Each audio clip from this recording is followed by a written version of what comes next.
കേരളത്തിലെ ഗൗഡസാരസ്വത സമുദായത്തിലെ സാംസ്കാരിക പ്രസ്ഥാനമായ എക്മേളിയുടെ ആഭിമുഖ്യത്തിൽ ഫെബ്രുവരി 19 മുതൽ 23 വരെ ഗോവയിൽ നടന്ന സാംസ്കാരിക യാത്രയിൽ ബന്ദോരയിലെ മഹാലക്ഷ്മി ക്ഷേത്രത്തിൽ നടന്ന സാംസ്കാരിക പരിപാടികളുടെ ചിത്രങ്ങളാണ് ഇവിടെ കാണുന്നത്. വളരെ നല്ല രീതിയിൽ ചിട്ടപ്പെടുത്തിയ ലഘുനാടകവും സാരി ഡാൻസും ഫോൾക്ക് സോങ് ഉൾപ്പെടെയുള്ള വിവിധ സാംസ്കാരിക പരിപാടികൾ അന്നേ ദിനം 21-ാം തീയതി ബന്ദോരയിലെ മഹാലക്ഷ്മി ഓഡിറ്റോറിയത്തിൽ വെച്ച് നടന്നു.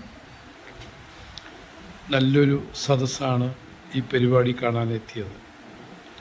ഗോവയിലെ ഗൗഡസാരസ്വത ബ്രാഹ്മണ സമുദായവും കേരളത്തിലെ ഗൗഡസാരസ്വത സമുദായവും ഒന്നിച്ചുള്ള ഈ പരിപാടി വളരെയധികം ആകർഷണീയത പുലർത്തിയതായിരുന്നു.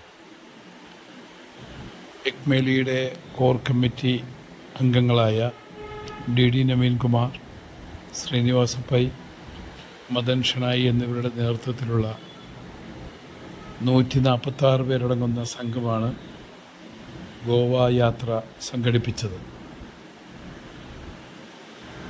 ഗോവയിലുള്ള കുലദേവതാ ക്ഷേത്രങ്ങൾ സന്ദർശിക്കുകയും അവിടുത്തെ സാംസ്കാരിക ബന്ധപ്പെട്ട കേന്ദ്രങ്ങളെല്ലാം ഈ യാത്രയിൽ ഈ അംഗങ്ങൾക്ക് പരിചയപ്പെടാനുള്ള സാഹചര്യം ഉണ്ടായി എന്നുള്ളതാണ്